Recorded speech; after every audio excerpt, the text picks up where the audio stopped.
Welcome to IFAST University. This is Bill. I am not in the purple room as I usually am for these things. I'm actually in the home office, and we're talking with Dr. Mike Roussell live as we record this, of course.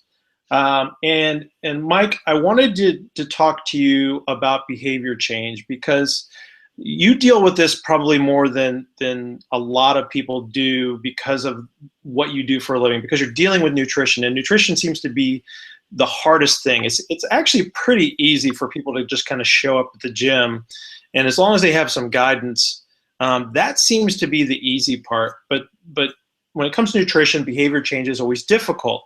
And we don't have to talk specifically about nutrition, but I know that you have done a great deal of research into this and implemented a lot of strategies with many of your clients. And so I want to kind of just throw the ball out there to you and just kind of let you run with this a little bit and just give me an idea where we start with this. Like, when we're trying to change behavior, where do we begin? Yeah. So I think it's a great question, because part of when I got into nutrition, the whole idea of, behavior change, like I've heard it, in classes, like, kind of behavior change for weight loss and stuff, but I figured we just need to figure out what they need to eat and eat it. And I think I was sorely mistaken. I probably like 2 years into doing nutrition, and I realized that the biggest problem wasn't giving someone a diet, but it was actually trying to get them to then do the actual diet, like the logistics and the actual doing was the hardest thing. So that kind of sent me back to the academic drawing board to figure out, because I figured if I had to feed my family on people's willpower, my kids would go skinny. So I needed to kind of come up with a better strategy than just here's a diet, follow it, right? And it actually brought me down a path of the most exciting work that I do, with behavior change. And I think a couple things to not make this video really long, but one is that we as professionals and our clients also themselves greatly underestimate the effort it takes to change their behaviors. And when they're all like fired up and all lathered up about losing weight, or if they're in pain, like kind of getting rid of this pain, and they're like, just tell me what I need to do. I need to do all this stuff, and they're with you, they're in the purple room or they're in my office, and they're in this isolated environment where everything sounds wonderful. But when they step out of that environment into their life, it's like all this stuff, comes back at them.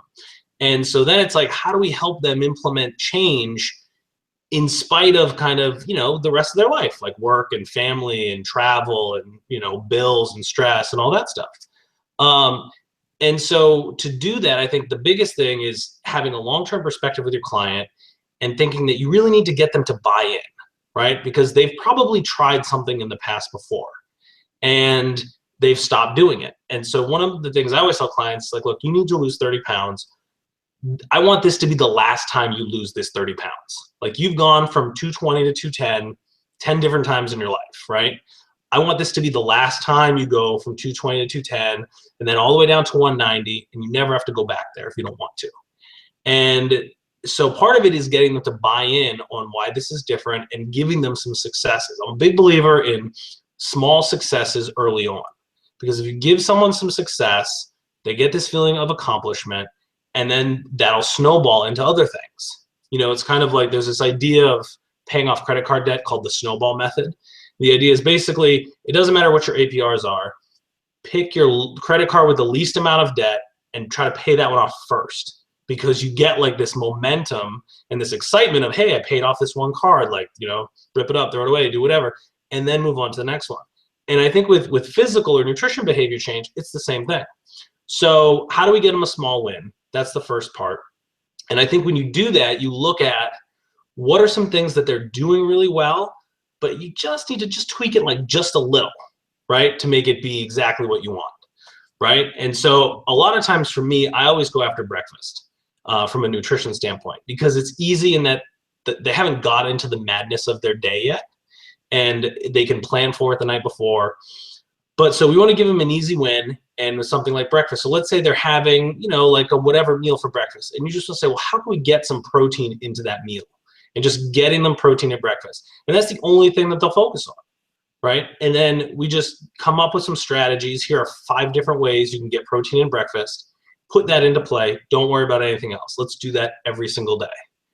And then also the key, because, when you do that, after you get this small win, is that kind of carries on for the rest of the day for them. Like, they're feeling good about themselves. They did what they were, they did what they said they were going to do. They did what they were supposed to do.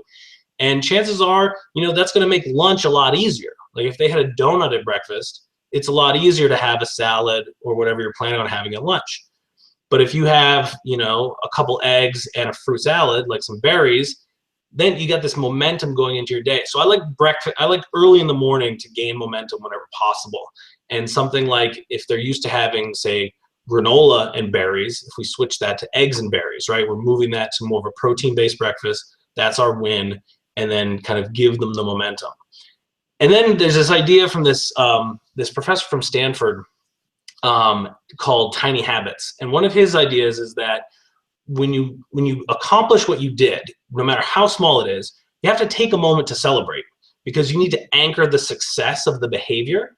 And so he's a big believer in, you decide what you're going to celebrate, what the celebratory thing is, and you do it. Even if it's like, yes, like giving yourself a fist pump, or, it doesn't matter, but because you're acknowledging this change, and so you have to do something, like give yourself a high five, like jump up and down, and clients kind of think it's stupid. But if you're getting them to buy in, you're like, look, you can sing yourself a little song, say, I'm the man, like, it doesn't matter what it is, but you have to acknowledge that you had that success, and that creates like a kind of a marker in your brain, and then you can kind of keep going with that day after day. So if we were to kind of just break it down, create a small win, modify something they're currently doing to allow them to just change it a little bit. Or if they're doing something well, you can piggyback on top of it, right? And so if, they get up every morning, let's say they get up every morning and they stretch, right? And then you can add something, like if you want to work on their breathing, they get up every morning, they stretch, they've been doing that for 20 years. But then you add like some of the balloon breathing that you like to do, like in the kind of on your back, with your legs, like in that 90-90 position, right? Let's get in 5 breaths with that. And then you go on their day. So you're kind of anchoring what you want them to do behind something they're already used to doing. And so it makes it a lot easier. And then you celebrate the win. And so I think if you could start with those 3 components, simple small win, modifying a current behavior to either change or to add on to it, and then adding a celebration, that's really the key to get started with behavior change.